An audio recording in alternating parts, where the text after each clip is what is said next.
Hey everyone, welcome here. All right, let's. Hey, Broussards are in the house. So let me. This here is a kind of a serious topic tonight for me specifically. So I'm putting on my old work hat. All righty, so let's go up here and go back up here and let's take a roll call of who's all here. P2E was in here really early, also known as Prepping to Endure. Uncle Al was in early. And then we had Cecilia Jansen come in, Courtney, Wide Family Farm, Mary Beth Smith, Prep Studying with Nana, Benda, and scrolling down. They were all talking here for a while. Michael 58 came in. Lisa Lee. Grandma So Happy Homestead. Hey, haven't seen you for a while. Good to see you. Brett Broussard and family. Happy Prepper. Hey, Happy Prepper. Rustic Traditions Homestead. I think they're ready, the Broussards. Huh? Broussard's in the green room? No, he's not up in the green room. I sent him the link so he can come in. Bottom Dollar Outdoors. Hey, how's it going? Hey, it's Butch at Sand Hollow Homestead. I don't see you in the green room. Did you click on that the link I sent you and then click enter the chat? You got to make sure you click all the way in, and you should see us up on the on it as well. Ryder Dust. Hey, Ryder Dust. Haven't seen you for a while. Hey, Howie's here. All right. Hey, Howie. Broussards are coming in here. And there we go. And let's put us all up a little bit bigger. Hey, Brett, how's it going? Hey, here I am. Yeah, I didn't click all the way in. My mistake. Yeah. First time I tried getting on a live was with Will at Just in Time Prepping. And when I came in, I had to go in and out about 6 times because I couldn't get my mic to work. And then when Anthony came in, the next time I came in, my mic worked. So there was something screwy going on there. Well, this is my first time being a guest on someone else's StreamYard. I've hosted, but I've never been a guest. The first time. Okay. All righty. See who else is popping in. Southern Blessed Homestead just came in. All right. So we're going to get a few more people coming in. So I'm going to go ahead and throw the other screen back up next to us here. So I started out, I was just going to do the 5 biggest lies. And then I started looking at it like, no, wait. And it grew and it grew. And then I stopped at 10. And then I saw some other ones, reminders when I was watching videos on the recommended ones on the side. I saw some of these other channels come up. It's like, oh, okay. So I added a couple more. And then at the last minute, I made it a baker's dozen. I added number 13. Some of these are really, really bad advice givers. And some of them are just, you'll see it when we go through it. So let me go over here. I'm just going to go through this quick and then we'll talk about it. We'll come back and talk about each one separately here. So I threw some things up here on color. So number 1, when disaster strikes your city, you should bug out for the wilderness. Of course, in my usually I put down usually be safer staying put. So that's the number one. Number 2 is you should be preparing for the end of the world. Well, if the world ends, it don't matter what you do, you're gone. Number 3, the first thing you need is guns, and then more guns. You've probably heard that one, Brett, haven't you? Oh yeah. My brother-in-law is one of those guys. All right. Number 4, you need to do it all now. Buy it all now. Get it all now. No. You need to have a bunch of different type bags, bug out bags, inch bags, whatever bags, auto bags, office bags, school bags, commuting bags, bags for first day. It's like I hear one guy had listed out over 25 different type of bags a prepper should have. No, I'm sorry, you don't need that many types. Yeah, because half the stuff was all duplicated in every other bag. So, the number 6, freeze-dried foods is what you must have to survive. Number 7 is it's easy to do a garden. You just need seeds. I've seen several channels put that out. Yeah, but you never plant a garden. Exactly. You need an underground shelter to survive. You can raid others for all the supplies you need. And my reply and Uncle Al's reply is, you raid, you die. And this photo, by the way, the lady there on the left firing her gun killed the person breaking into her house. All right. When SHTF means that governments will collapse quickly. Not. It may, like if it's like Alice and I were talking earlier, if it's like Katrina, local government fell apart, but state and federal were still there. Number 11, you must have the latest high-tech gadgets. And my response to that is simply no school like old school. In other words, don't play Batman in the Boondocks. Exactly. Number 12 is a generator will provide all the power you need. And my question is, fuel? This also goes with solar panels. No sun, no power. Yeah. And this is the one I added because I just saw this guy pop up again. His big thing is join my Patreon, join my this, join my that, become a contributor, and buy all my stuff. It's what you really need to survive. And my response is, what? So you can build your own retreat? But so let's go on down here. Number 1, when disaster strikes your city, you should bug out to the wilderness. Al, what do you think about that? I say no, because a lot of people don't know how to bug out, and a lot of people don't know where the wilderness is. They'll just go on the highway and drive around for a couple hours. Yeah. What do you think, Brett? We kind of touched on that last night in our live stream, and that would be an absolute last resort. I mean, we don't live in the city. We live in the country. We actually moved 5 years ago. We moved to our place, which was our bug out location. So now it's our homestead. So we don't really have a bug out location. This is it. Between you two guys, I'm the only one who bugged out from his permanent location. That's why I'm living here. I lost my 6-bedroom house to a wildfire, burnt everything down to the ground. In that city, we lost 14 people because they thought people were going to save them. So they stayed at home, and guess what happened? They cooked to death. Yep. Yeah, it's like Courtney put up there. You know, throw it up here for us. Where is the wilderness? Scratching head. And that's the thing is, once the people from the cities go out to the wilderness, how many of them have the skills to survive in the wilderness? I mean, Brett, you've been on your place for 5 years, and I know you've learned a lot more skills. But last night you were talking about all the skills that still need to be learned. Right.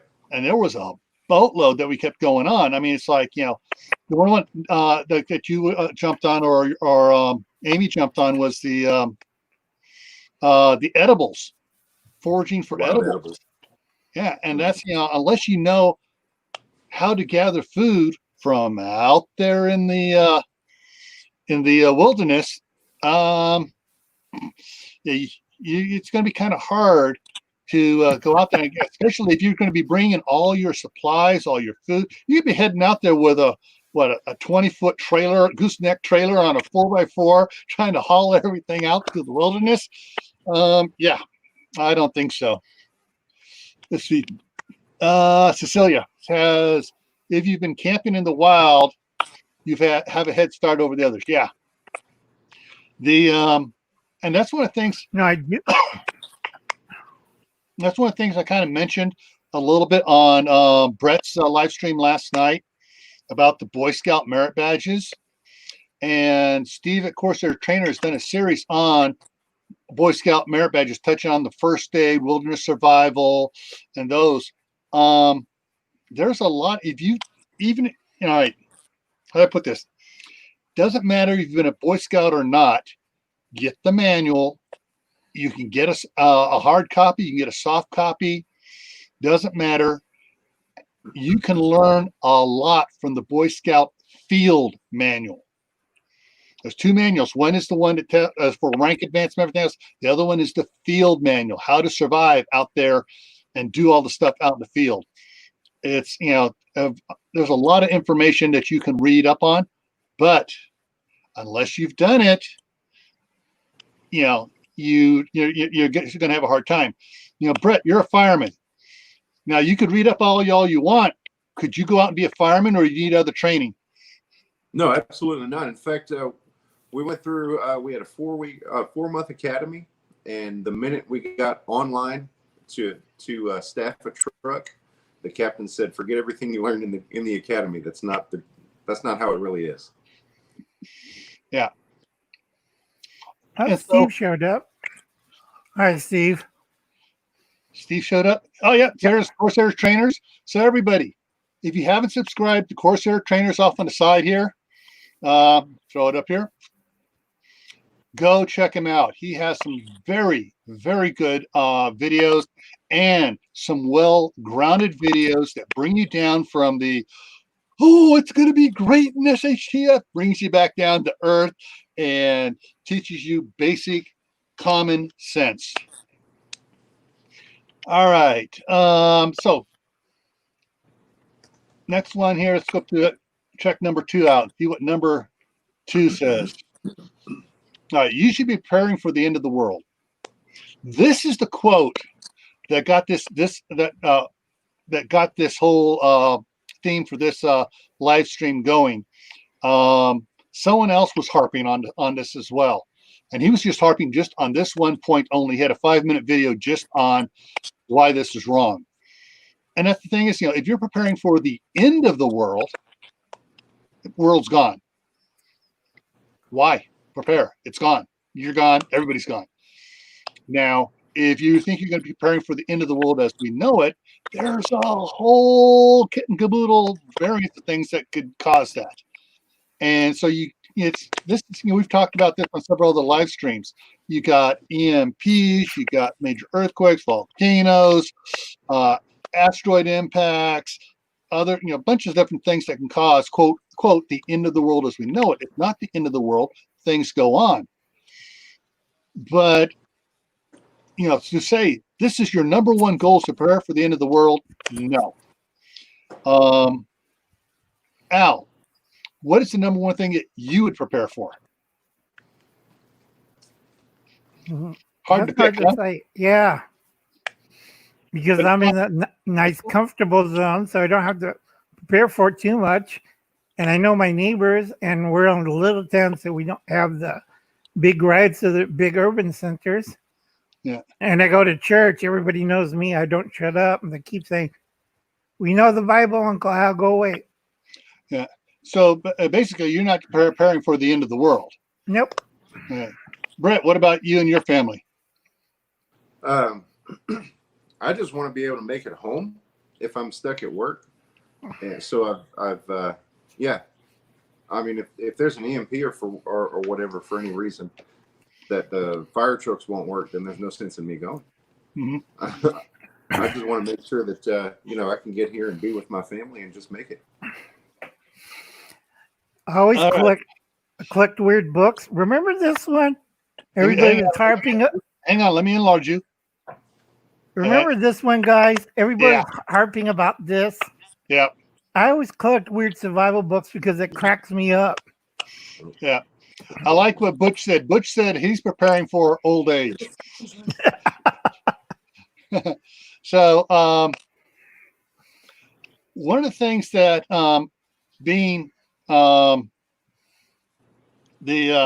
I worked for Homeland Security, and I went out and I taught at a bunch of the emergency preparedness fairs and stuff around California, and even here in Idaho when I was still working there.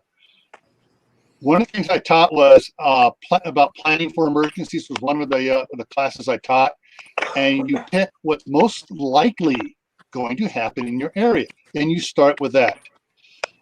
Brett, what's the most likely disaster to happen where you're at? Oh well, since you put it that way, yeah, hurricanes for sure. Mm-hmm. Down And here Uncle in Southwest Louisiana. Yeah, and Uncle Al's in California, and what's California famous for? 3 things: earthquakes, wildfires, and power outages. Yep. Hey, Amy. And And so, like, where I'm at now that I'm up here in Idaho, I guess what I found out up here, they still have earthquakes up here. Not big ones like California, often, but we do have Yellowstone 75 miles away. But the main thing I worry about here, in the wintertime, not being able to get to the store and power outage. In the summertime, power outage and no water. So those are the things that, for my area I worry about. Now we do have tornado warnings occasionally, but from what I've talked to everybody else, when they get a tornado warning down in Blackfoot, it's going to skirt around us to the west and head up to Idaho Falls, because we're just enough out of the way where the pattern it likes to take us away from us. So that's one of the things. All right. Next one here, number 3. The first thing you need is guns, and then more guns. That is probably the biggest pile of manure out there. When we started prepping, do you know how many guns we had in our house when I was a teenager? And I didn't even know about 2 of them. My dad had a 12 gauge. He had a 410, and he had an old Remington 22 pump. The 22 pump was the only one I knew about. But it was we concentrated more on training, skills, food preparation, camping equipment. That's what we started off with for our emergency preparedness. Now, Brett, I know you have several different types of guns there, because you go hunting, right? I lost all my guns in a boating accident. All right, you had some shotguns and you had some rifles, right?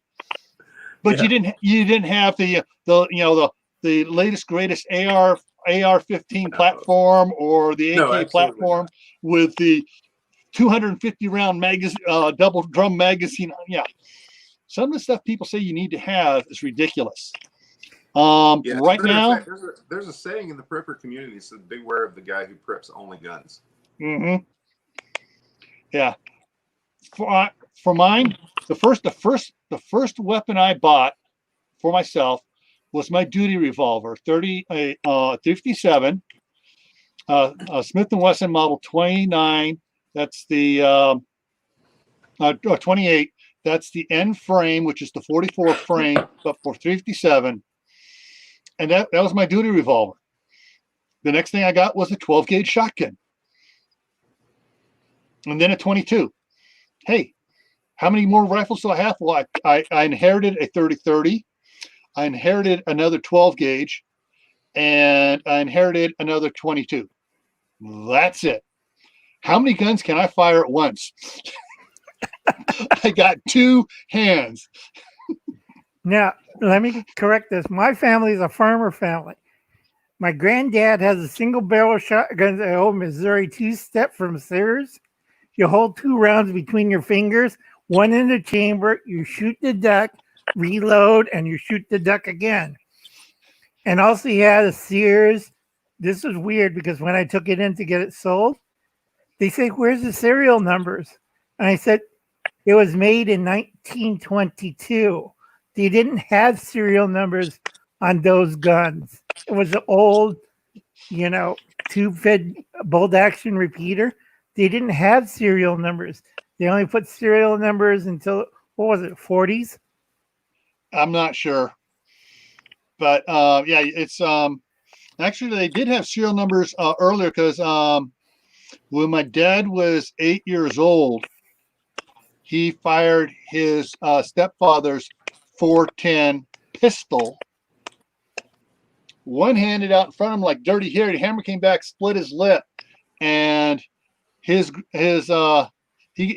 all right. It's yours. You earned it. Now you got to learn to shoot it right.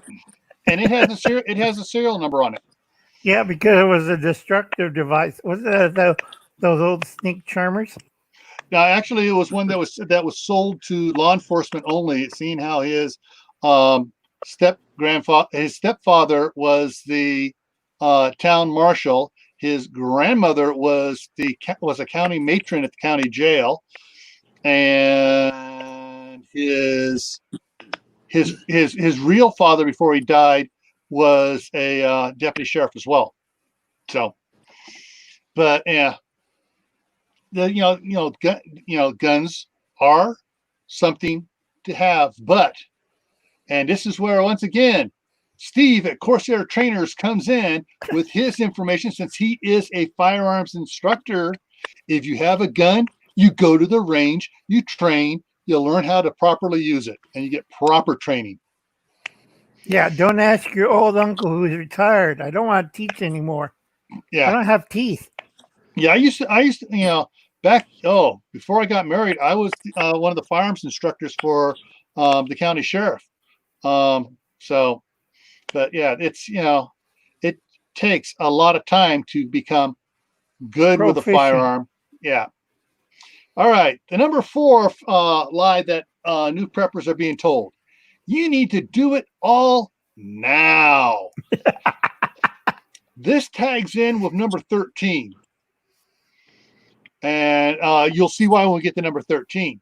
But this one here is just the opposite. And you talked about it last night too, Brett and Amy, about you'll get burnt out if you try to do it all now. You learn a little at a time, you do a little at a time. The how many remember the Bass Rankin Christmas special, Santa Claus is coming to town with the stop action figures and stuff. Right. And when Chris Kringle was going through the pass and he ran into the Winter Warlock, who was played by Keenan Wynn, he taught him how to change from being an evil person to a good person. And the song he sang was put one foot in front of the other. And it's very simple. You put one foot in front of the other, and soon you are walking across the floor.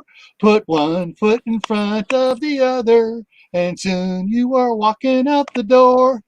All right. Prepping is the same way. One step at a time. Any suggestions, Brett, Amy? No, I tell my kids all the time, how do you eat an elephant? One bite at a time. Exactly. Yeah. Also, they know I have to learn how to cook the elephant. All right. Sean has a good point here. Learn a skill, get comfortable with it, learn the next skill while practicing the previous skill. Repeat. Exactly. Hey, okay. Did he sneak in here? Just in time? Yep, just in time. Will just slipped in here. All right, so number 5. Let's get over here and change it. You need to have a bunch of different types of bags, aka a bag for each type thing. We're talking like a bug out bag, an inch bag, a get out of Dodge bag, a office bag, a car bag, a first aid bag, a trauma bag. this one channel I saw had 25 different type bags that you need to get to be a good prepper. Al, how many different types of bags do you have? Right now, 3. Mm-hmm. 3. I have my car or truck bag. That's for the truck and car. I have my winter bag because I live in 2 different climates because I'm really close to the foothills and mountains. So if I have to go chase cattle up there, I have my winter bag. And then I have my regular bug out bag kind of stuff. Yeah. And it's, like well, I eliminated some because I'm no longer working. When I was working, I had an office bag. That was to get me to my car. In my car, I had my vehicle bag, which was mainly for the vehicle. It had flares, chains, fuses, all the stuff I need for my car, for that the car would need. At home, I had my bug out bag. And I did have a, I just forgot the name of it, run away to fight another day bag. If we got overrun, it's what I would grab to last me for a couple days out there while I came back and retook the property. Right. That was it. Or I call it a bolt bag. Yeah. But the trouble is, you want to hear a funny story? But Anthony's not here and he tells it really good. He got his bag, went into the hospital with his wife. They wouldn't let him out, and he looked around. Guess where the bag was? In the car. Yeah, and they wouldn't let him out for 4 days. I thought that was really funny. You have to see the video. Go check out Palmetto Prepared. He'll explain what's going on. It is so funny. You have everything in the bag, and you left it in the car. Now, Brett, you're talking about one of your concerns is getting home when you're at work. I suspect that you have a bag with some supplies in it in your vehicle to get you home from work. Yeah, I keep a small, just a little small stuff in each vehicle just in case. And then I have a larger bag that I carry with me. I call it my get home bag. I don't even know what all those things are that you were talking about. So I just try to have some items with me just in case, Yeah. It's easy. As long as you could sling it on your back and you could carry it for 3 days, you're fine. Just know what's going on. This is one thing I really hate about the bag issue. People don't put sleep gear in it. Okay, I have 2 seasons here. I live in a desert, and up where my cows are, that's the foothills. I got a temperature change about 20 degrees. So if I go up there, it's middle of the night, and it drops down to 30 or 20, I'm screwed. So I have to have good sleeping gear. Yeah. Okay. Just so everyone knows, an inch bag is I'm never coming home again bag. Get out of Dodge bag is same thing to me. It's the exact same thing as a bug out bag. But you have people out there saying, "Oh no, they have different things in them because a bug out bag you're just bugging out for a little bit. Getting out of Dodge bag, you're leaving the city." To me, it's the same. You have the same equipment because from what he was explaining in it, you had 90% of the same equipment was in both bags. Why have 2 bags with the almost the exact same thing in it? So anyway, so that's one of my biggest peeves about people saying you need to have all these different types of bags. All right, number 6, and this is this is the prepared. You buy the freeze dried food. Some guys out there saying this is what you must have to survive. You got to have at least a year's supply of this. And it's like, no. Now I do have a couple buckets of it that will feed 4 people. For each bucket will feed 4 people for 72 hours if needed. But that stuff's crazy expensive. I mean, it's like my wife right now she's finishing up on the spinach. She's blanching the spinach, chopping it, putting it in a quart-sized bag and freezing it.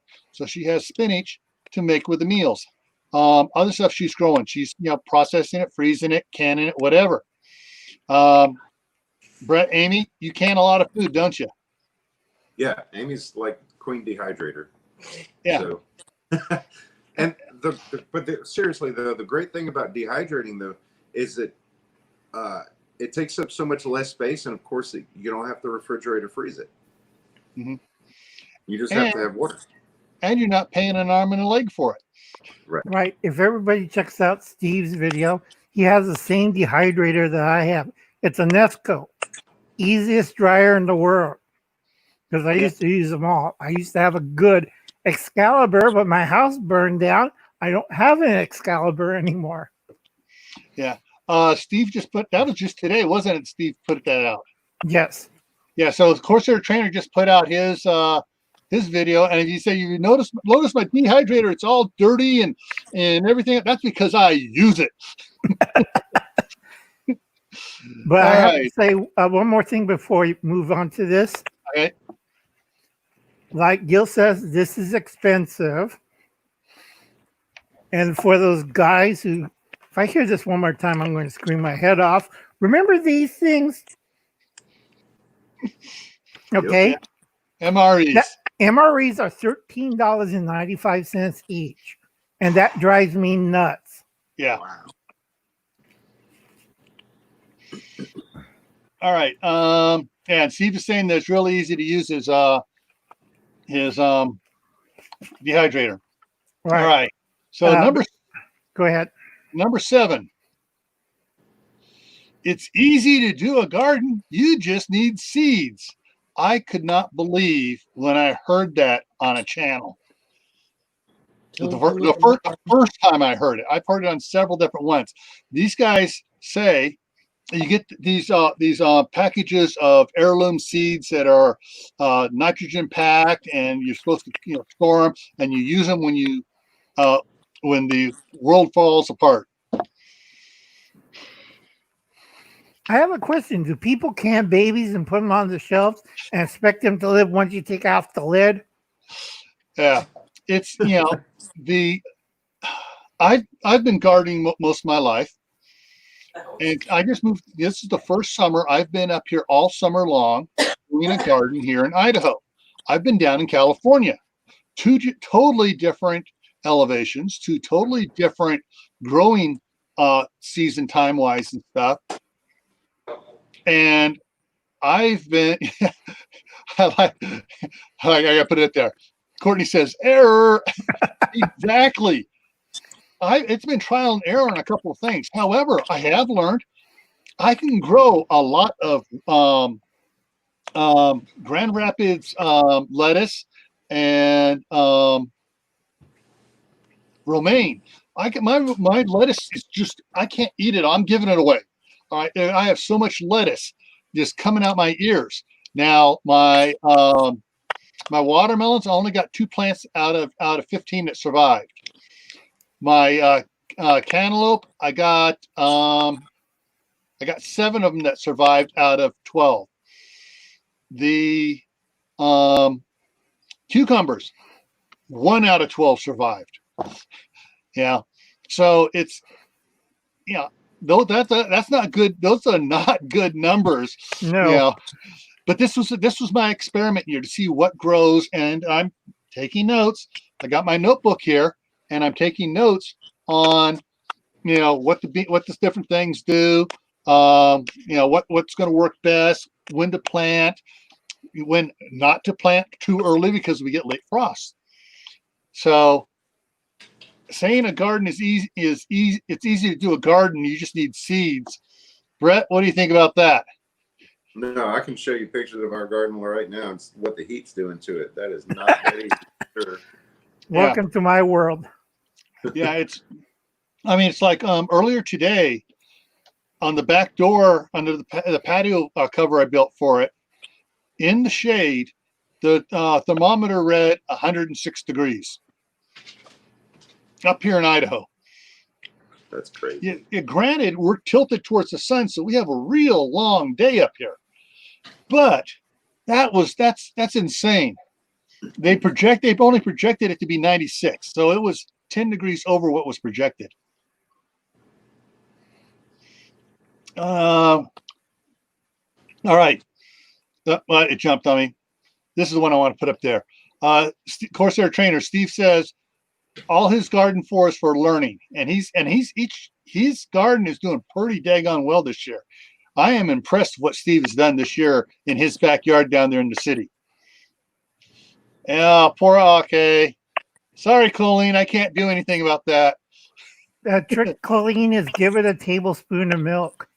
That'll change the sex because of the stuff in the milk. Make sure it's 3% whole milk, and you'll see a difference. Yeah.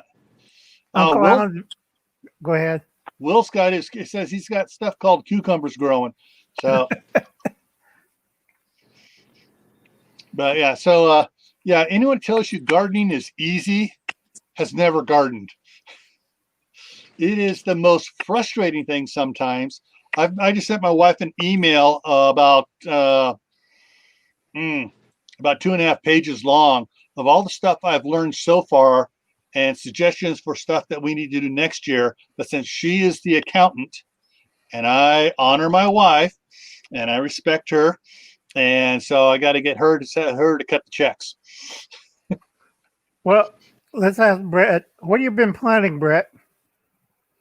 Oh, we have a wide variety of things. We've got gardens all over the place, and different styles of gardening too. We've got in-ground gardens, we've got raised beds, we've got vertical gardens on trellises, and just the heat is hurting a lot of our gardens right now. Yeah.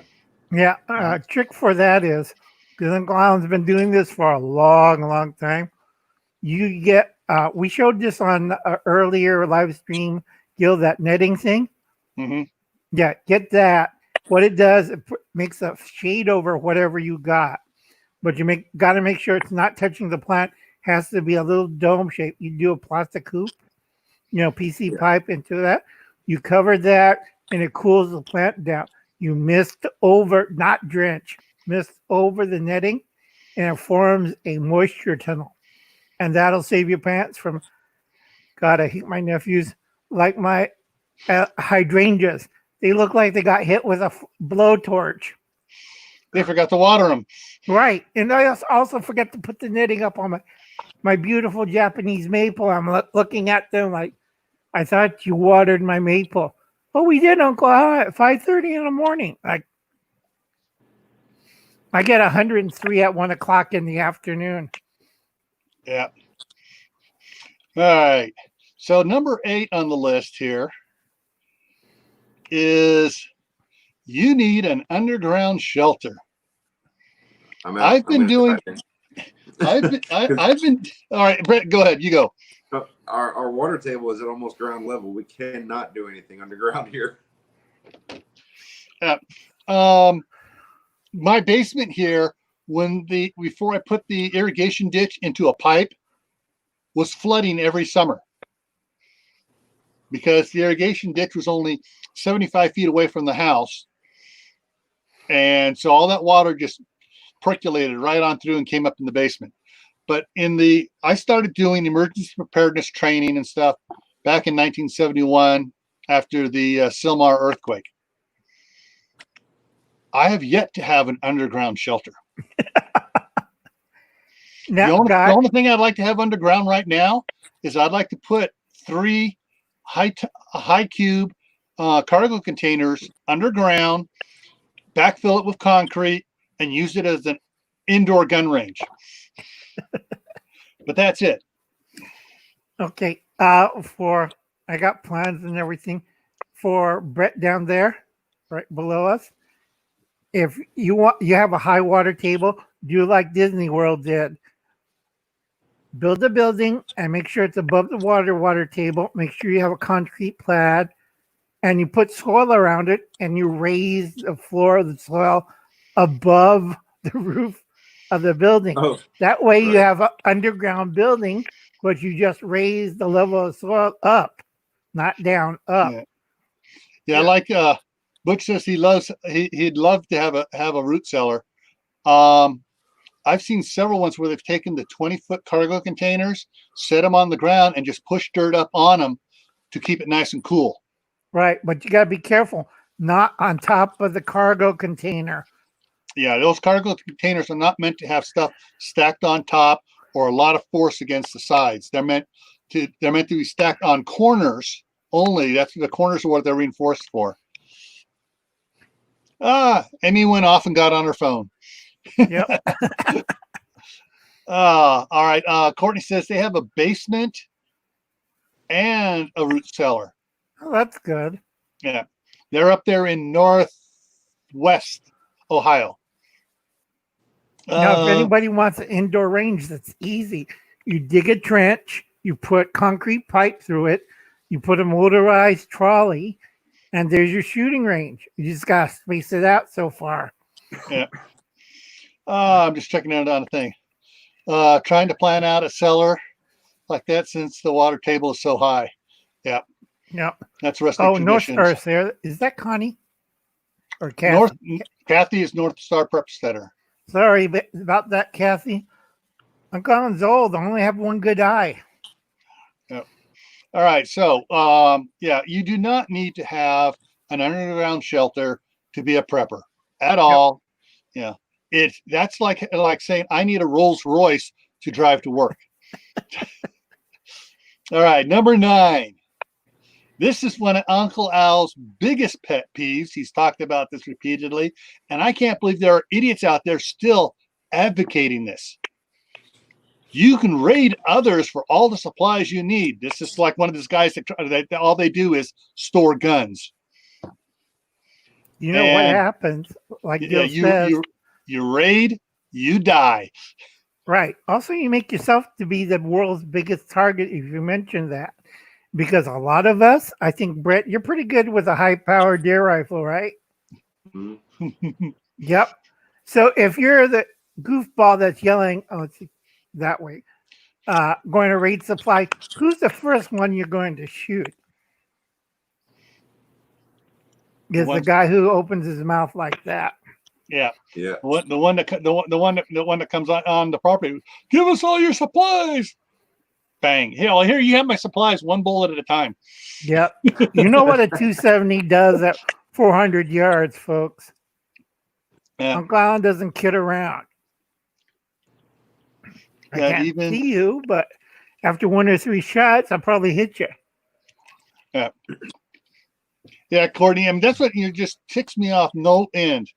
Because these are also the same guys that are saying, you need guns and more guns, and when a disaster happens, the government's going to fall apart immediately. No, and no. Yeah. If they're lucky, somebody shoots them and take their guns away. Or worse, like that guy up in, Seattle?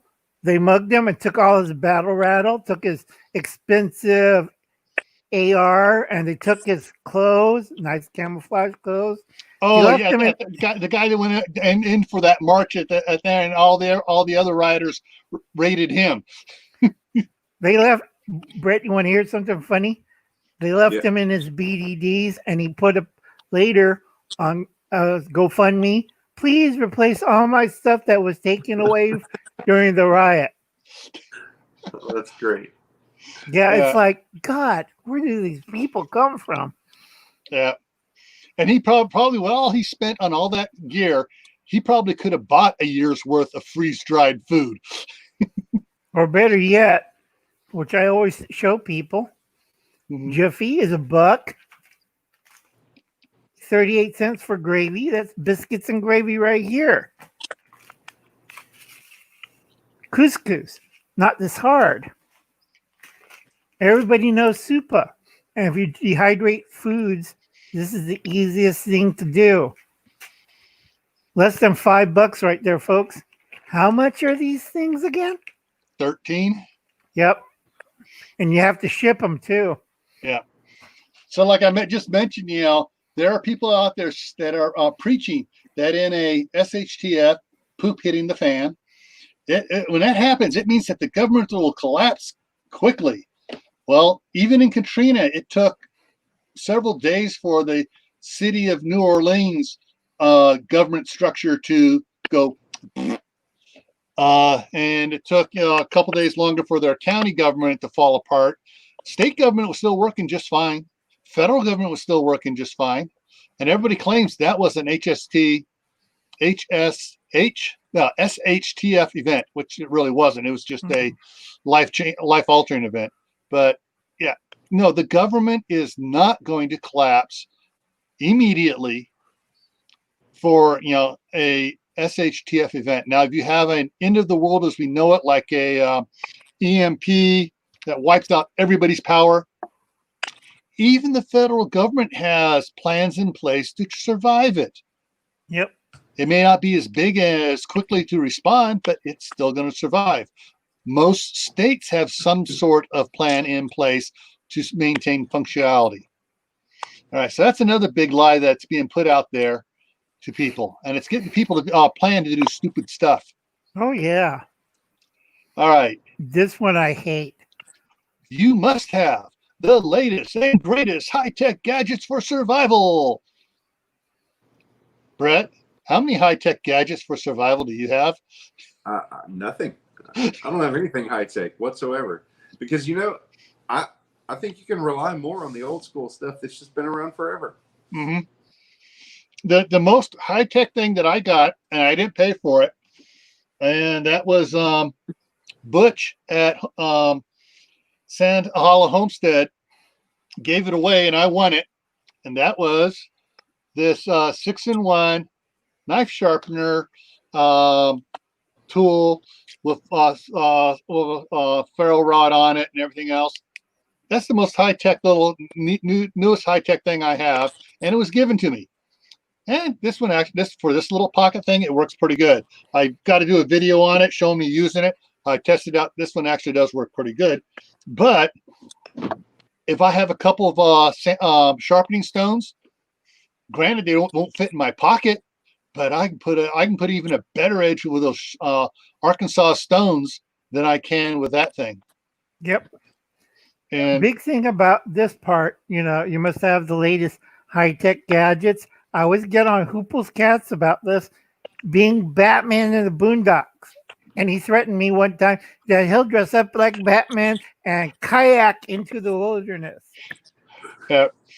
the thing is, the latest and greatest high-tech gadgets haven't been properly field tested yet. You don't know whether or not they're going to survive and work or not. And you just spent, $50 on this thing. You go and try to use it the first time, and it's a piece of crap. Pardon my French. Or how about, remember, Gil, and Brett maybe knows this, the early space programs when they taught the astronauts to do the old school ways? They failed all of them except for John Glenn. Yeah. Okay, because he was a Boy Scout. He knew what he was doing. Everybody else knew. Yep. All right. That's why we have the flint rods, the Sparky rods, because they couldn't do it with flint and steel. The Russians still have flint and steel in their kits. Yeah. And actually, there's going back to the Japanese samurai. What did they keep there? Very sharp swords, sharp with. High tech? No. A special rock. They just had rocks, and they would, use the same rock and use it. All right. Pumice stone, and for a razor sharp edge, it was tissue paper and little pompon thing, which is crushed pumice dust, and you rub it until you get a razor sharp edge. Yep. You try to do 36 inches like that with a sharpening stone. Yeah. All right. So let's move on to the next one. Number 12. A generator will provide all the power you need. How much fuel do you have stored for that generator? Guys, Brett and Amy, how much power do you have on your generator with fuel? We actually don't even have a generator. Okay. It's almost worthless. Well, I mean, it would be nice to have a small one to be able to keep stuff good in a freezer for a little while, but we don't have a generator yet. Yeah. Well, you could cheat. Do like Uncle Alan does because Gil doesn't know what I'm talking about. Have a battery bank. Set up a bunch of 12-volt deep cycle batteries, not car, deep cycle. Set them up. You charge it by the house, and when the lights go on, plug it into the deep cycle batteries. You have to do. An I inverter. wish converter. Like I wish Reed was here to explain everything. Yeah. That's the cheapest and easiest way, and you don't need a generator. You could substitute with a small solar panel. If you're out of electricity, that'll keep that battery bank charged. Yeah. Mhm. And that's, it's interesting is, I started out with 6 12-volt deep cycle batteries that I would take in. I had made a little a cart that had wheels on it that I could take to farmers markets and the peddlers fair in California. And I had 3 little 15-watt panels that I had on it, and it kept the chest freezer I took there to sell ice cream for the Boy Scouts from. They'd sell the ice cream from it, and it kept that thing running all day long. And it's like a couple of people have mentioned on the side here, solar generators. Well, solar generators are a misnomer. It's a solar battery pack, and those are great for certain things. I have a couple because I have a CPAP. I need the CPAP. Otherwise, I scare the heck out of everybody in a 5-block radius. They think it's a pair of grizzly bears fighting over here.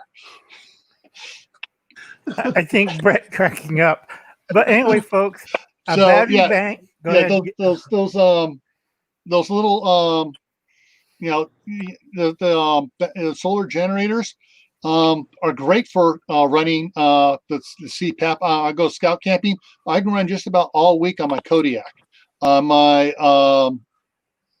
Goal Zero, the 400, I can go 4 days on it.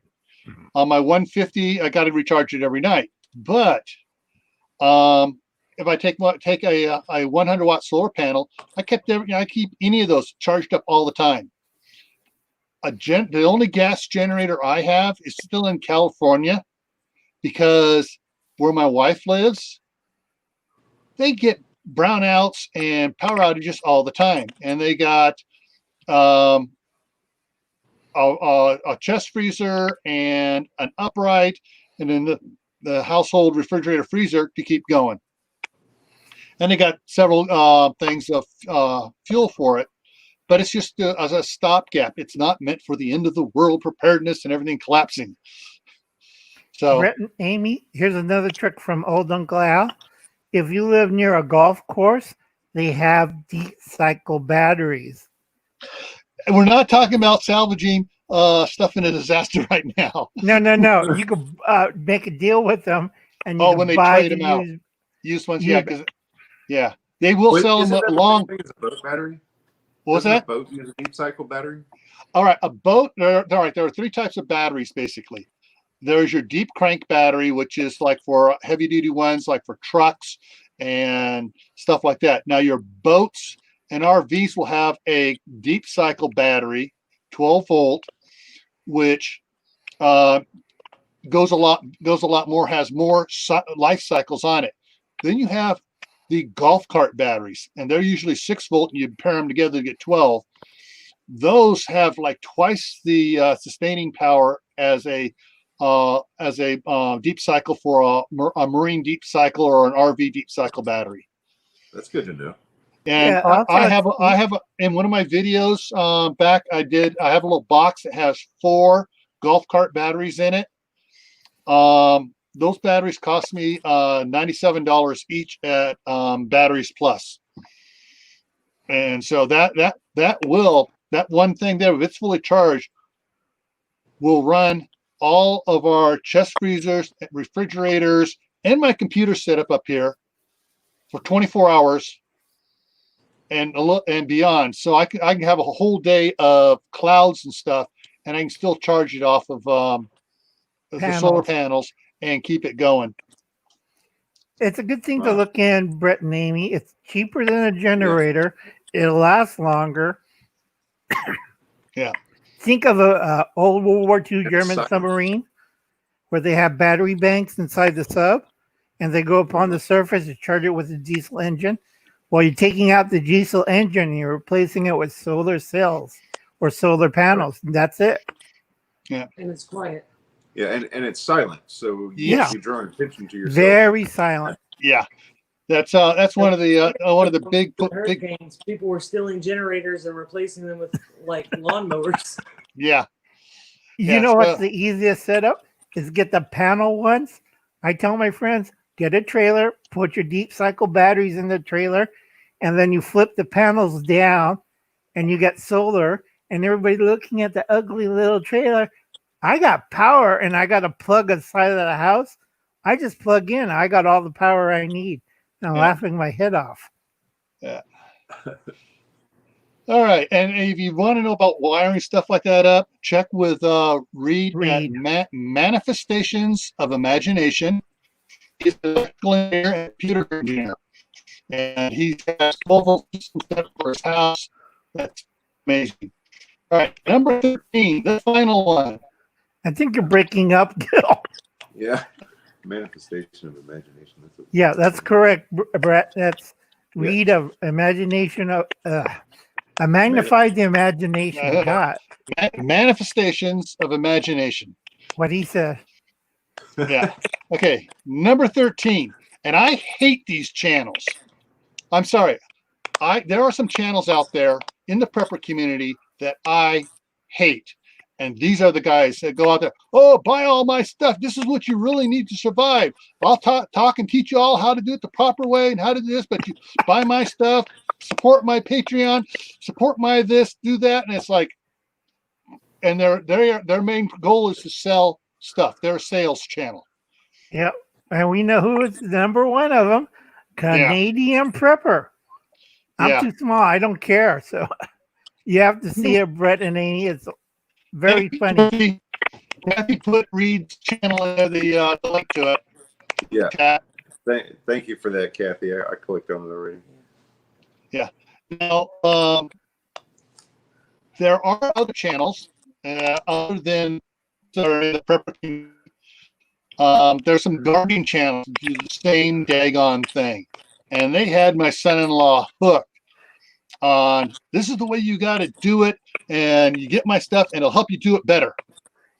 And fortunately, he didn't buy the crap. He just tried doing it and without buying the crap, and he had no success. But I gotta tell you guys, remember Jim Baker when he was selling that survival stuff? And he said you could pour pool water in this Brita filter and you could drink pool water out of it. That's Jim Baker. I'm like, God, this guy's like, yeah. And the thing is, though, some of the channels out there were talking about, you support my channel stuff, then I'll be able to build the bug out location for all of us. And it's like he's got how many followers, and he's going to have 10,000 people come up to his bug out location. I think not. Of course, he never told anybody where that bug out location was. But yeah. That's just, some of these, those are the 13 biggest lies that I feel are being told to new channel. Oh, haha. And guess what? Corsair Trainer got banned for making comments on his videos. And he's not the only one. Dave at Southern Ohio Prepping got banned from making comments. So, all right, what do we got? We got some something I'm checking here. beprepared.com is a great website. My dad died the year after I got married. He had cancer, but I found in his stuff catalogs going back 10, 15 years before that, and I've been married over 30 years from Emergency Essentials, which is beprepared.com. So they are not a fly-by-night site. They've been around for quite a while. Thank you, Kathy, for putting up the my planning for emergencies video link there. Hey, Gil. Yeah. Sorry to interrupt you, but I'm gonna have to get going. I gotta get some rest for work. Yeah, understand. Thank you very much for coming in. Everybody, if you are not subscribed to the Bouchards, oh, I just realized something here. I boo-booed here. Let me see if I can fix this here. Guess nope. Dang it. It's somewhere else here. I screwed up here. I know where it is. Hang on. There we go. No. There we go. There's the names now. All right. I boo-booed. Yeah, so the Broussard Homestead, if you haven't had a chance to subscribe to them, subscribe to them. Great channel, lives on Thursday night. Great stuff, great information. Yeah, I've been following them for over a year now. So you're one of the first channels that I subscribe to. So check them out and join up and gain more information because they provide a lot of nice information. All right, Brett. Thanks so much for having us, Gil. All right, go ahead. Go to sleep. Get a good night's rest. All right, thanks. All right, bye. Bye-bye. Yeah, so now you just got to click the exit. There we go. All righty. So guys, what are some, and I'm going to address everybody in the side chat here. What are some of the lies or myths that we haven't mentioned that you know about that are being put out there for preppers and homesteaders? All right. Things that we haven't talked about that just irk you and you know that are wrong and are going to get people hurt or cost them a lot of money before they learn it. Well, me and Gil, we did a video on the live stream on this of all those guys with the battle rattle, dressed up like Rambo with out of date equipment, the wrong kind of uniform, camouflage, and or even with all the new stuff. But they're in the city dressed in woodland camo. That always drive me nuts. Yeah, that was the Gray Man, Be the Gray Man live stream. The end is coming in the next 5 years. That the end is yes. Let me put that up there. Yes, the Y2K is going to wipe out all the computers and the entire government's going to collapse and the U.S. economic system's going to collapse. No. Then it's 2012. The end of the world's coming in 2012. I got that book. I also got this book too. It's one of my favorites, but it cracks me up. Yeah. And so yeah, okay. I'm reading this chat, just trying to catch some of the ones they say here. Reed's there. Reed. Yep. Hey, Reed. Are you able to come up here? Broussard's just stepped out, and we were pumping you up as the electrical genius. Big time electrical genius. Yeah. Hey, Kaylin, for Y2K, I actually had 6 months of good, nice, easy work for the Bank of America redoing their data center in Concord, getting it all set up for Y2K, making sure all their generators are running, making sure they had supplies on every floor of all 4 office buildings there. Yeah. Oh, too dead. Moved too many rocks. Oh, rock man, huh? Yeah, he lives out not Zimbabwe, New Mexico, land of rocks. All right, Grandma, so happy. Yeah. Well, we hope your daughter's doing better. All right.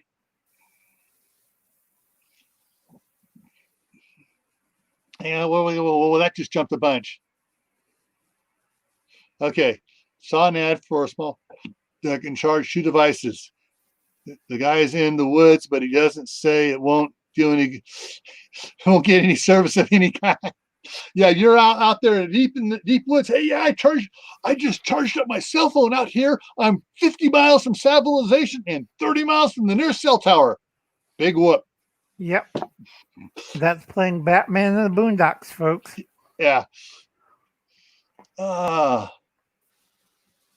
one thing we didn't cover on the myths is where that book went. That's the trouble when you're half your desk is a library. You should read this book. Okay? By this guy, he survived the wars in Yugoslavia. Mm-hmm. Didn't we do a video live stream on this? Not on that book. We should one of these days. That's Yeah. a pretty good book, and you should read this, folks. If you think you're going to survive like what they had in these Chad zone or Yugoslavia, best advice I give, get the hell out of there. Don't stick around waiting while they're throwing shells around and you're in your apartment wondering, gee, I wonder when the government's going to show up. I don't think the government will show up. Hey, LA Prepper. Nice to have you here. Hey, LA Prepper. So, yeah, we went over 13 things of lies or myths that new preppers are being told. Some of them are pretty daggone pissing me off. Pardon my French. So the anything else you can think of that you hear out there that new preppers are being told that is an outright lie or a myth, or is just going to cost them money on worthless stuff or might get them hurt. Anything you think of that, guys, throw it up there in the chat and we'll talk about it.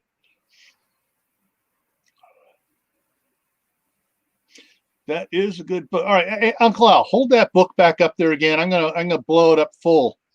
So it's okay, there we go. So The Dark Secrets of SHTF Survival, warning, graphic content by Selko Bogdanovich. Yeah, he has several YouTube videos out about this book and what happened to him during the Yugoslavian wars. Yeah, I'm gonna see if I can check something here out real quick. That's The Dark Secrets of Okay. So give me a second here, folks. I'm gonna see if I can find out something on that here. I think I did a live stream with Hubble's Cats on this. Dark Secrets.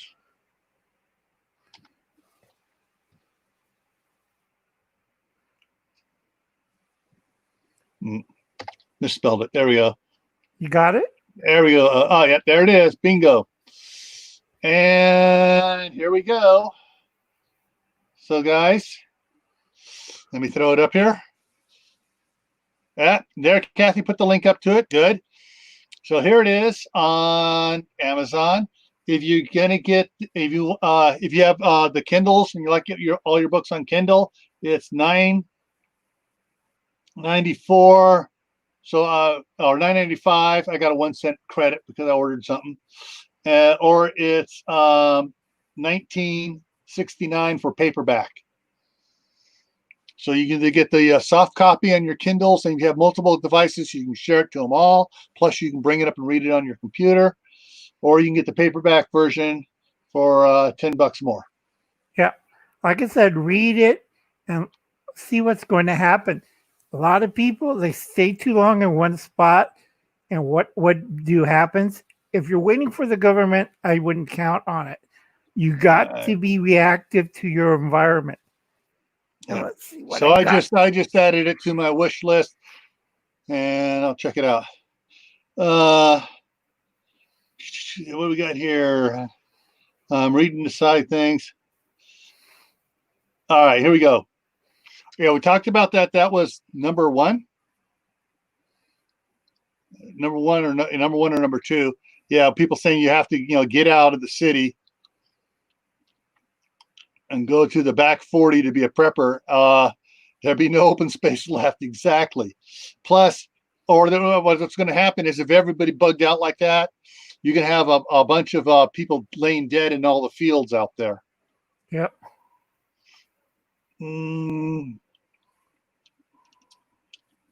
Now, I'm not sure. I don't think Steve was in here when I covered the one that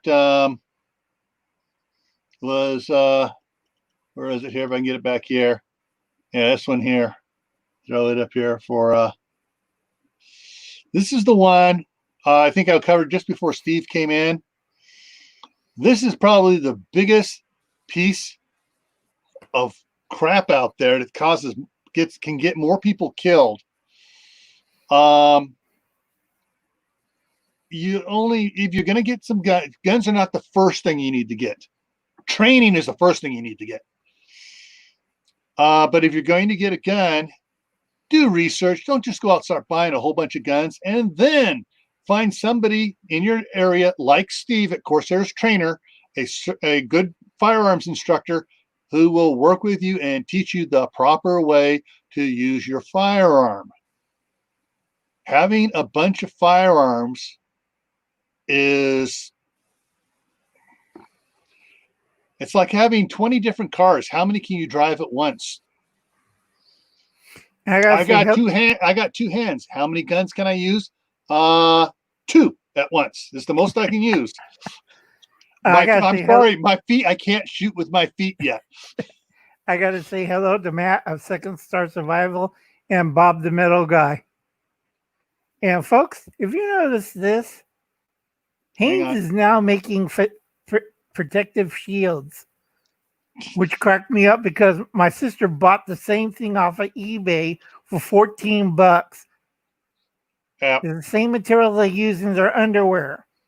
Okay, the only problem is cannot be used in a surgical area, hazardous material, bodily fluids, hazardous fluids, shall not be used in clinical settings or high infection density areas through an inhalation exposure.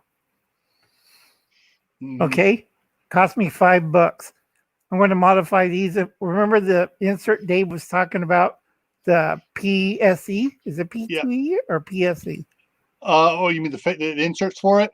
Right. That is PM2E, I think it is. Yeah, basically, PM2E. Yeah, it has the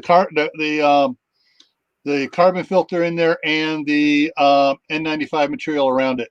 Right. This is perfect because it's 3-ply, so I could cut a slit in there, sew it up nicely, and I got a new mask. It only cost me for 5 masks for $7.50 plus the insert. That's Uncle Alan knows how to do stuff. Old school. Now, I got this one for my wife's time in sewing it up. Double layered, thinner material on the inside, coarser material on the outside, and it has around the head straps. And she was making a whole bunch of them at the same time. So she just, had her stuff out there and used her special cutting knife and just cut all the patterns out at once. Now, to answer the question up here that Michelle was asking, there are other systems like that. And Butch, are you still in here? Butch at Sand Hollow has a video of a similar system that the filters are almost interchangeable between the two systems. I did a little video on how to make one using the 5-gallon bucket and you buy off of Amazon the ceramic dome filter, and if you want, you can screw on the charcoal multi-stage filter on the bottom of it that the Berkey uses, and it costs less than 1/10 of what the Berkey does.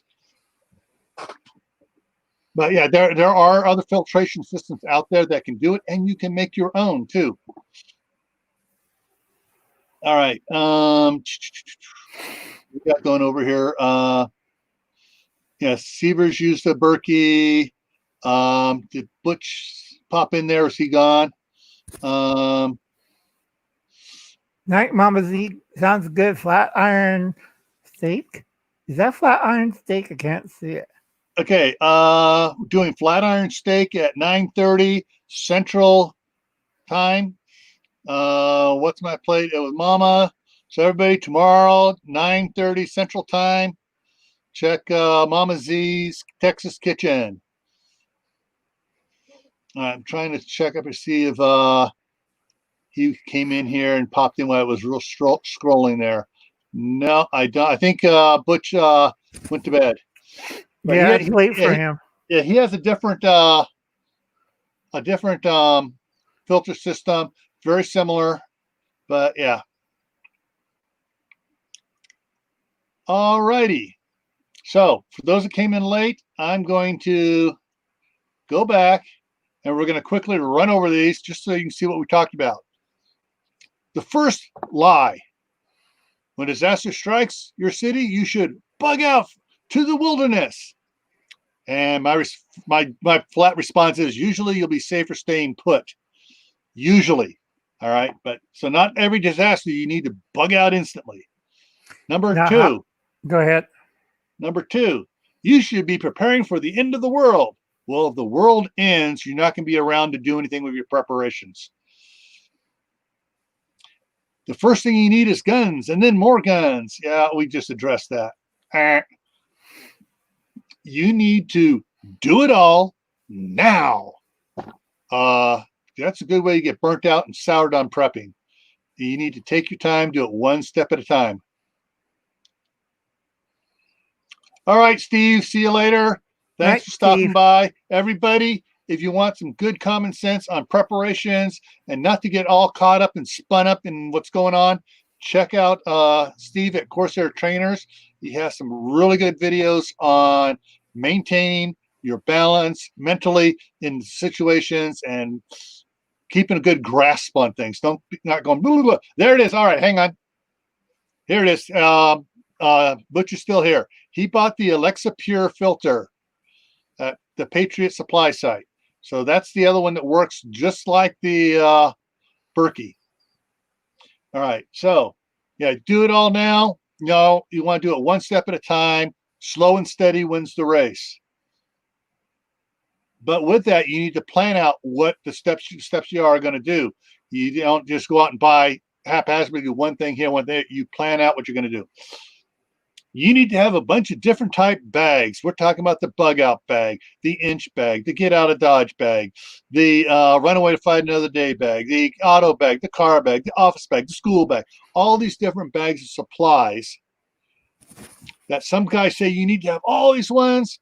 Uncle Al has 3. I got 3 different types. We both have one that's just for the vehicle. It has jumper cables in it. It has all the stuff that the car might need. It's not for us personally. It's to the car to make sure it gets us where we need to go. All right. You got to have freeze-dried food. It's what you must have to survive. You absolutely must have commercial freeze-dried food. You know, a year or 2 years worth. No, you don't. Like I was saying here earlier, I got, two buckets I got at Costco of Mountain House freeze-dried food that has, 4 people's 72 hours for 4 people. I got one up here. I left the other one in California with my wife and my boys. All right. We have all our other food. We got a couple years worth of regular food stored. Why do I need to spend an arm, a leg, and my left testicle to buy freeze-dried food? Let me interject here, Gil. Mm-hmm. Mountain House, these guys have a same kind of bag, has granola with freeze-dried blueberries and powdered milk. I have the same thing, but I make it myself. I buy the granola, I order freeze-dried berries from the number 10 can, and I buy at Walmart the powdered milk. That's it. And it doesn't cost me how much for that granola stuff and the 2-person, I forget. Yeah, it's expensive. Now, I will say this about Mountain House. I love their spaghetti and meat sauce. and their chili mac is really good too. My scouts absolutely loved it. That's what when they were doing backpacking stuff and they were wanted stuff. That's what they got was either the spaghetti or the chili mac. Now I think Reed did one. I think it was Mountain House Reed or not. You did the yellow curry, I think. Yes, you did the yellow curry. Oh Yep. yeah, I'm thinking about going out and trying that one, but I'm not going to stock up a year's supply of it. Can you imagine eating a year's supply of yellow curry and rice? Now, here's something else. Who has a Winco near them? Or they have one of those stores that does the twice a year in October and then 6 months later in May or end of April, whatever. They do a wholesale price sale. We picked up here a couple cases of mac and cheese at a ridiculously cheap price. That stuff keeps forever. Well, a year or two, 3, but we put it into rotation. You want to make chili mac? Okay, you do your mac and cheese. You dump a can of chili and beans. Poor man mac and cheese. That's where it came from to begin with. Somebody was mixing a can of chili with their mac and cheese and came up with chili mac. Okay. It's all right, easy, folks. Next one here. We covered real quick. That was it's easy to do a garden. You just need to have seeds. And I had the other one. I had pictures of those seed things, food emergency seed packs with 400 different types of seeds and everything else in it that you store and keep. Yeah. Okay. Yeah. It's not easy doing gardening. It's like Brett, when he was up here, was saying he right now their garden's getting wiped out by the heat. And if you're not a gardener and you don't know about proper watering, your garden will be instantly gone and you wouldn't be able to save it. Also, solar protection too. We covered that one too. Mm-hmm. Oh, here's the one that just like, really? You need to have an underground shelter to survive any event. Go ahead. I've been doing emergency preparedness since 1971. I have yet to have an underground shelter. That myth started with these guys. All right, Reed, take it easy. Night, Reed. Yeah. Okay, hang on. Let me throw that up here. Okay, number 8 started off with these guys. Everybody was digging holes and putting, instead of swimming pools, they put bomb shelters. And once in a while, you'll find a bomb shelter in the backyard with 50-year-old supplies or a 50-year-old man dead in there. What was that movie with Brendan Fraser? Blast from the Past. Blast from the Past. Very funny one on having an underground bomb shelter. But yeah, you don't need to have a one. Number 9, and this is the one that is the most illegal and pisses most of us off. Pardon my French. The guys out there that are advocating, you just get all your guns, you get all your stuff, gear you need, and you just go out and you raid others for all the supplies you need. You go out there, you take their food, you take their clothing. Well, my thought on it, and Uncle Al's too, is that you raid, you die. A good fiction book is this with EMP. Yeah, I forget. EMP. Yeah. Where people were starting raiding other places. Guess what happened to them? These people didn't get raided very well. They died. Yeah. Yeah, there are several good novels out there where you have a group in there that's going out raiding, and yeah, then they wind up getting killed by the hero or by everybody else. Yeah, who are very angry at them, and they're waving pistols and stuff, and everybody else looking at them through their high power scopes. Do you want to shoot him? There's 2 brand new pistols he's waving. All right, but there are houses around here with underground railroad and bomb shelters. All right. Number 10, SHTF, poop hitting the fan, means that governments will collapse quickly. Not. An SHTF event, if you're worried about and want to know the difference between stuff you have You have simple emergencies, you have life-altering events, you have SHTF, and you have a Tawaki, the end of the world as we know it. I did a video on it explaining the differences between them. An SHT event is 1 to 5 years to recover. Government is still going to be around. People saying, oh, SHTF means the end of the government. We're going to be out there. It's going to be world without the rule of law. No, that's one of the biggest lies out there. Right. And those people who think they're getting away with stuff during the riots and Chad, the government is starting to crack down. The hammer is coming down. So Yeah. if you're running out there playing around, looping around, guess who's coming right behind you? Yeah. Yeah, they've been all those videos and stuff of people doing stuff. Facial recognition has been done. Warrants are being issued. People are being taken. Big time. All right. Number 11. You must have the latest and greatest high-tech gadgets. And like Brett said, he has no high-tech gadgets. He's doing stuff old school. And it's, you know, like I said, the newest and greatest high-tech gadget I have, I got from Butch at Sand Hollow Homestead as part of a contest. He sent me this 6-in-1 sharpener, and also has a little itty bitty ferrule rod on it.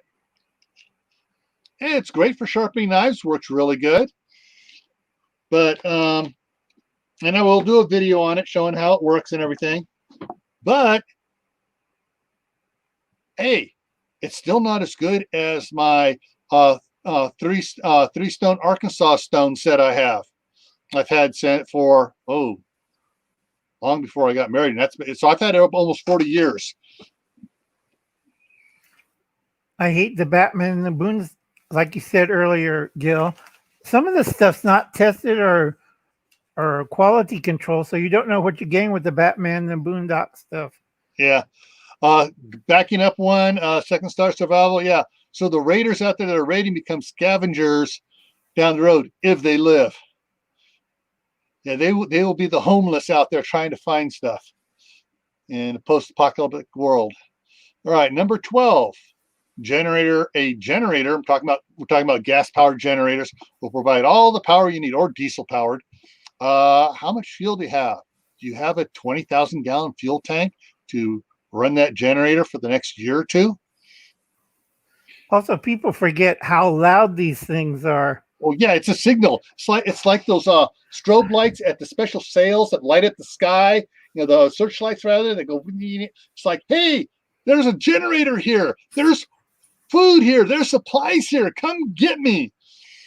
Yeah. This is why I always tell people, you know what, Gil? Gil knows it. I know it. Battery banks, like the old German submarines. All right, night, Butch. Night, Butch. Yeah. But there are some modern equivalents that are really good. The ion lithium, it has problems, but the the lithium iron phosphate batteries are so much better. They got like 8,000 life cycles on them, where a golf cart battery has 700 or 800 life cycles. So they're made like 3 times as much, but you get 8 times much more life cycles out of it. So in the long run, it pays for itself. So generators are not everything everybody needs. Right. And then Kaylin put down on the last comment about fuel powered generators for apartments. Let me remind everybody, remember 9/11 in the towers?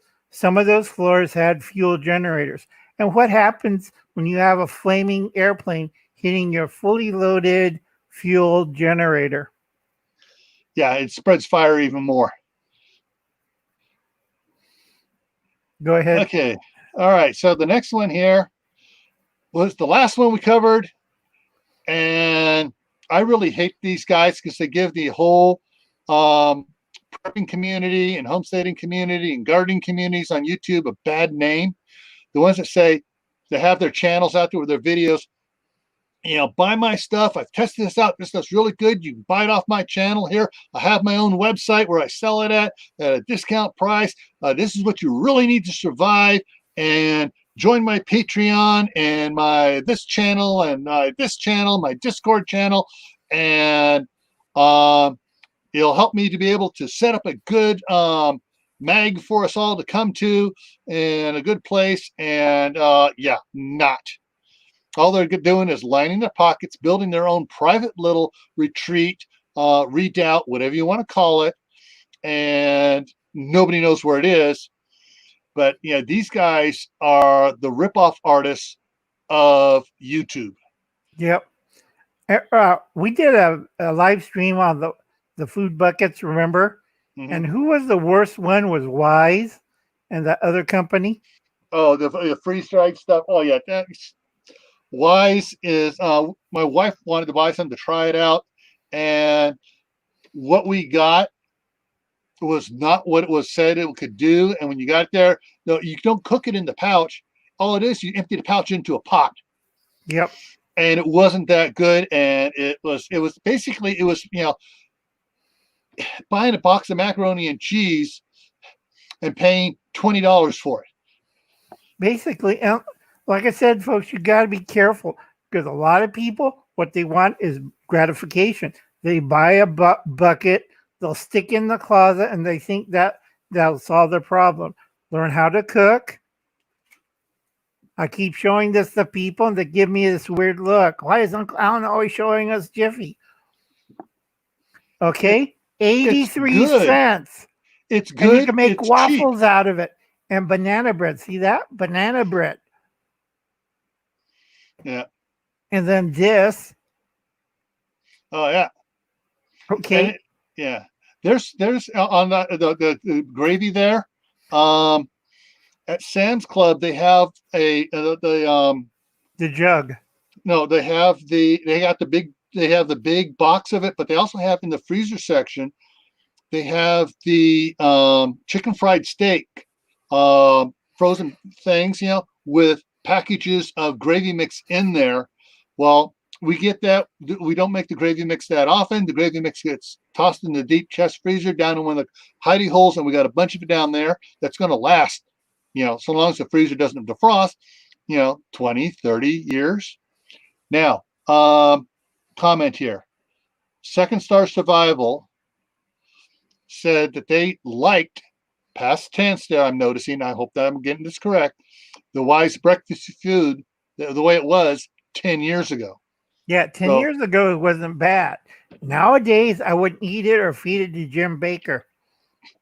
So I have a feeling that somebody came in, they started to become a big company and got a money pinching CEO up there and changed formulas and other crap. Okay, now let's check Kaylin's one here. Yeah, so did Atlas Video. They opened a bucket and they had black mold in it. That was fun. Yeah. Yeah.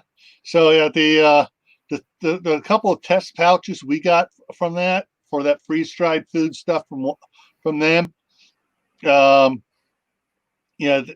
pouches that we have, we tried it, haven't used it. If we need to share food with somebody and we don't know them, guess what we're giving them? Here you go. This is all we have to spare. True. And if they think we're eating that, and they go, oh, we don't want any more food from them. Right. You can make your own food bucket. It doesn't cost that much. Yeah. I think we did a live stream on that, didn't we, Gil? About making your own buckets. Right. It's not that hard. Hang on a second. We didn't do a live stream on making our own buckets, but let me throw it down here. A couple weeks out here.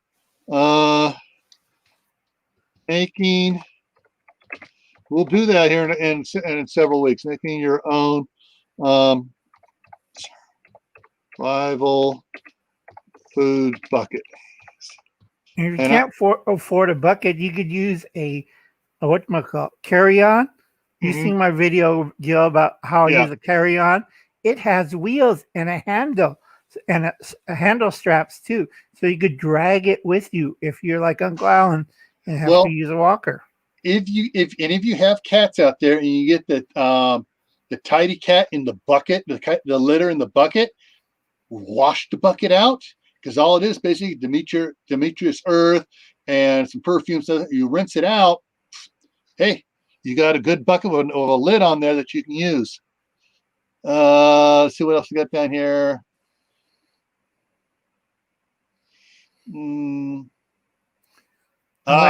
There it was. Yeah, they sold out the yeah. Yeah. That's what happened to Wise. Yeah, nobody eats that stuff. Yeah. Now the thing is with the buckets, all right, Second Star Survival. In the description down here, I believe at the bottom I have my email. I think it's in there. If not, it's on my channel. If not, it's simple. Take Camppatton Family Compound, one long word, Gmail. Send me an email, and I'll talk to you about it, and we can talk about stuff like that. Okay, Michelle P on the Michelle P has a question on the bottom. Why we mentioned food grade buckets is some of the buckets you do not want to use. Pesticide buckets, paint buckets. It has to be food grade. It'll have a number on the bottom that says food grade. Do not use a pesticide bucket or a fertilizer bucket, because whatever's in that plastic that got contaminated will go into the food. Yeah. Now, when I'm talking about using the cat litter buckets or whatever, make sure you want, some of them are unscented, some of them are scented. Try to get the unscented ones, plain ones like that. Do not put food directly into it. You put food inside pouches. Those pouches get put in other bags, and then the bags get put in the bucket. So basically, the bucket is just to keep the bags from getting damaged. Yep. All right. Let's see here. No, take you back down again. Yeah, I had you big for too long. So yeah, sorry. Yeah, no, I just forgot to click here. All right, hang on. Okay, so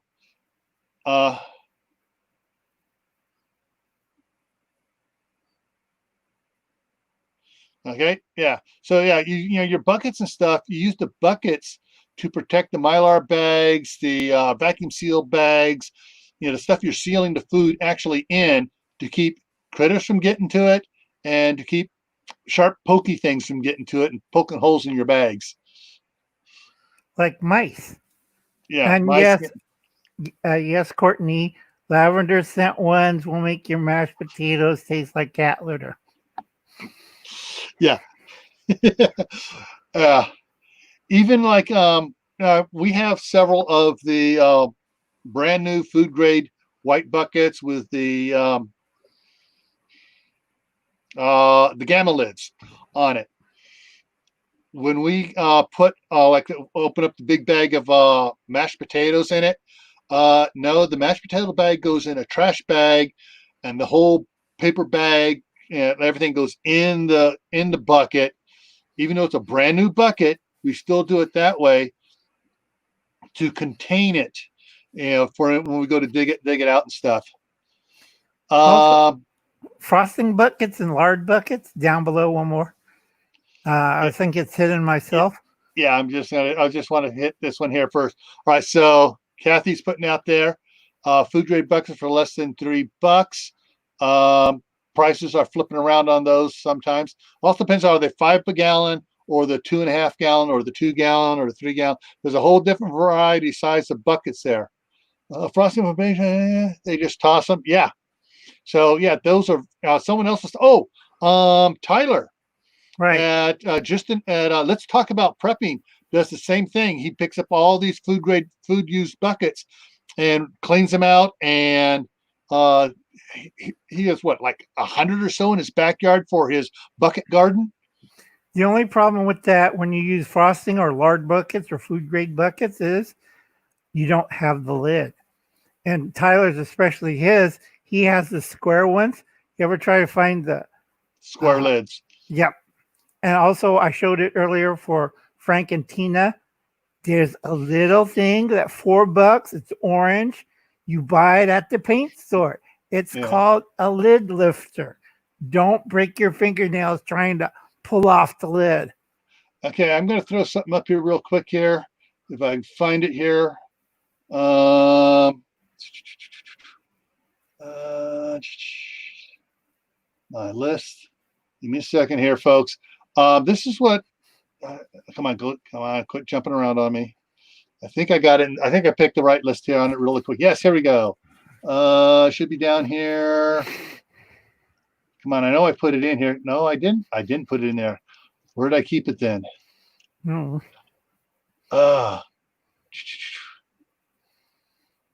Did I put it under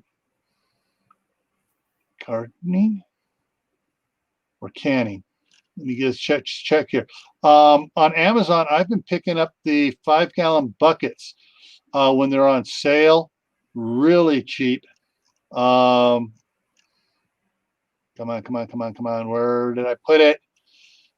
Too many lists here. Too many lists. Canning? Because I know I was going to use some for canning. Yes, there it is. Okay. Okay, yeah, they're out of the cheap ones here, but I'll bring it up here and show it to you what I'm talking about. The black bucket, as opposed to the white buckets. The black buckets, especially, we got some of these when they were still on sale, for like $2.43 each. A 10-pack comes in a 10-pack. For hydroponics, so we have the special lids with the little baskets for them, and yeah, so we're going to be using those. And the thing is, reason why we're using the black buckets with the hydroponic stuff, because the white ones allow it to grow algae. You get the light coming through it. The light does not come through the black buckets, and the black buckets are the same thing we also use for the rice, the beans, the other grains and stuff. We've been the rolled oats and stuff that my daughter's been storing. So we got a bunch of these. Put gamma lids on there, and she put the stuff in there and sealed them up there. Nice thing about the black buckets is, if you're doing the solar method of doing water, if I see another video of some guy putting water in a plastic bottle on top of a car and saying, this will disinfect the water. Gil, see you later, bottom dollar. Bye, bottom dollar. Gil, tell what happens when you just warm up the water if it's got bugs in it. Clear bottle thing. Oh, for the bottles putting them out in the sun and stuff. Right. Oh, basically you turn it into an incubator, and they proliferate, and you get all sorts of the bacteria growing in it, and it's not good. You need to, if you're going to sterilize water, you needed to get it above 180 degrees, preferably above 185 degrees, to kill all the bacteria and viruses and everything else in the water. Hey, Josh Connor. Hey, how's it going? Hey, Josh. I have a picture of this. Yeah. So, on Amazon, you got to watch the different prices of buckets out here. They go up and down. I have this saved, and right now they are out of the Amazon stock, and you can get it from other sellers. But when it comes back in from Amazon, right now you can get it from other sellers for $32 each. So basically $3.29 per bucket. But usually it's like when I get it, they're like $23, $24 for a 10-pack. So that's less than $2.50 per bucket. And that's usually how I get these.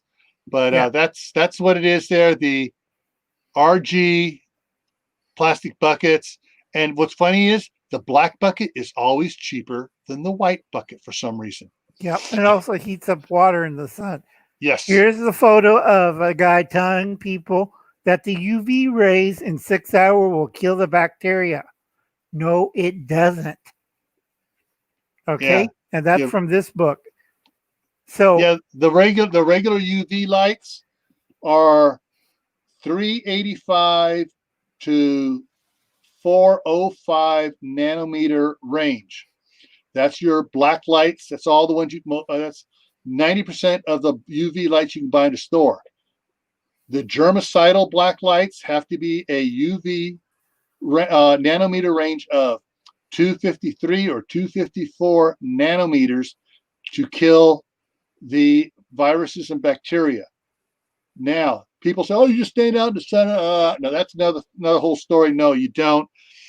But even with the proper nanometer range, it depends on the wattage, how much power it's putting out there at that range, as to how long it's got whatever you want to kill the bacteria or virus on, how long it's going to be to kill it.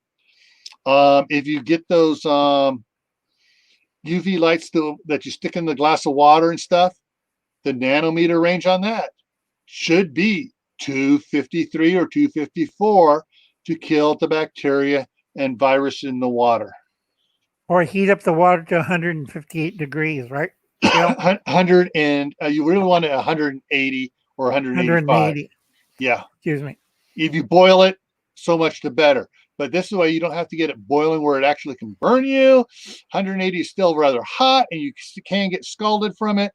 But it's what you really need to do to do it. And all right, so we got a question here. How long do you boil water before you drink it? And Second Star says 2 minutes at best. All right, 3 minutes. Oh, I went over. Oh well, it's really killed. You don't want to drink brown and greeny slimy water. Yeah. No. Okay. Let me see if I can find something here for you guys real quick here. How much time you got left, Gil? We got about 12 minutes to hit the 2 hour mark. Water sterilizer. There we go. Boom. All right. So those are the big ones. Let me see if I can find the. There we go. That's one of those. Open that a different one. Sterilizer pen. Let me try this. PEN. See what that brings up. There we go. Okay, let me bring this up over here. So we're talking about some UV light stuff on Amazon again. You got these different ones. Like this one here is up here. This is the cap unit that you screw on. It has a UV light in it. These are the ones that you the UV light portion here, you stick into the glass thing and stir it around. And but you want to make sure, if possible, get the one that's at 254 to 253 nanometer range to kill viruses. Bacteria can be killed by a wider variety, but the 254 is more potent than the 400 nanometer range. Okay, higher number is not more potent. It's like gauges, in a shotgun. You got 12 gauge, you got 8 gauge, 12 gauge, 16 gauge, 20 gauge, 410. You get smaller as the number gets bigger. Same thing with electrical wire. The bigger the number, the smaller the wire. So let's see if I can find something here real quick. We're going to check the American Red Cross one and see if it gives the nanometer range on it. Okay, recharge USB port. Okay, this is one that does not give what the UV light nanometer range is. So if they're not giving the UV light range, I would steer away from it. Oh, Liberty Garden's here. Hey, Liberty Garden. Yeah, so I like what Courtney says. Simmer doesn't exist for me. It's boil or nothing.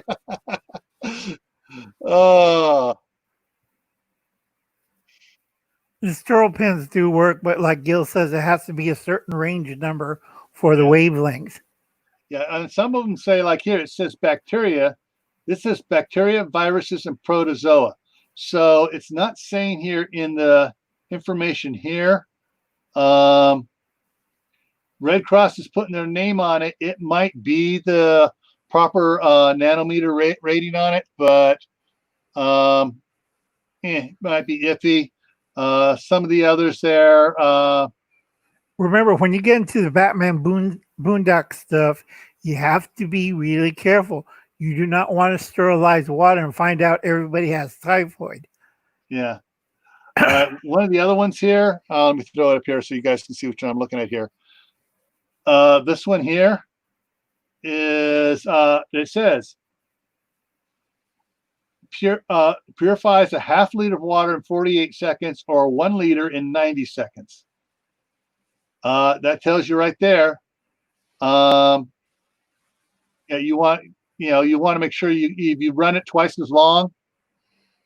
Overkill when it comes to viruses is not a bad thing. So yeah, back here to us. There we go. Oh, he has been bouncing around. Hi, he said. Hey, he said. Yeah. Yeah. So they there's Oh, right, on there the we go. pine Here we needle. go. Go ahead. I'm just pine needles. Yes, pine needles, vitamin C, and I forget the other thing that pine needles have. But you want the young ones. Do not get the old green ones.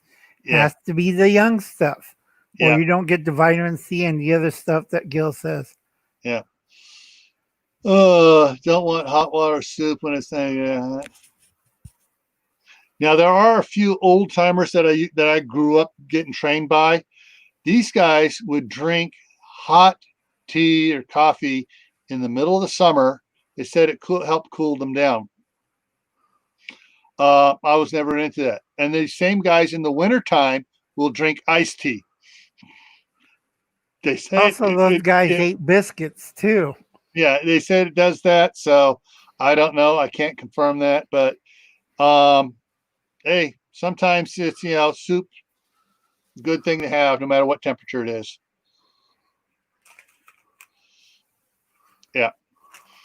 All right, folks. We lamb's quarter. Oh, yeah. That also makes a pretty good soup too. Yeah. If you puree a lot of it. Yeah. Caitlin has a thing about the pine needles. Get the very tip of the branch where the nice young soft ones are at. And Second Star said his grandfather did the same thing about the drinking the hot and cold drinks. All right, folks. We've been up here about 2 hours. We covered a lot of good stuff. Hopefully, everyone picked up some good information about the lies that are being spread out there, or if you don't want to be so harsh, the myths. Freaking lies about to new preppers and stuff. So if you have some new preppers, let them know that a lot of the stuff they're being told about that if you have to have this, it's probably not true. If it's if it's a suggestion, you might want to consider this. To me carries more weight than you have to have this.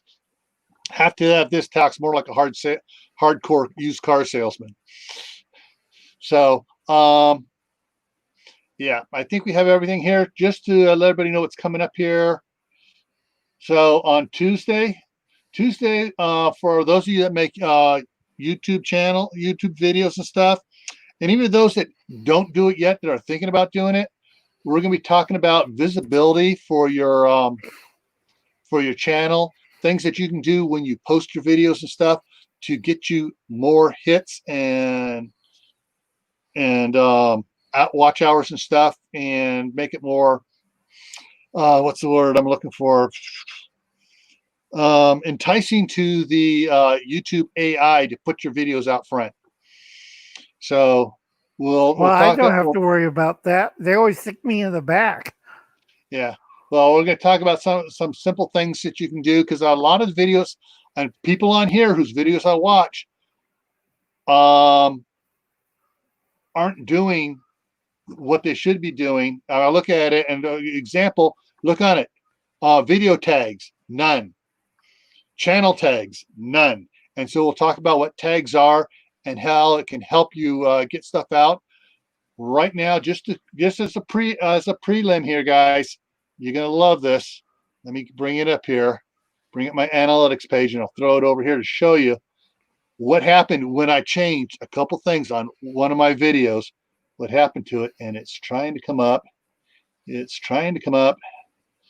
Okay, I want to make sure it's up here before I throw up here. Okay, so it's up, and okay, so one of my videos was mixing. I was mixing 7,000 10 pounds of concrete by hand.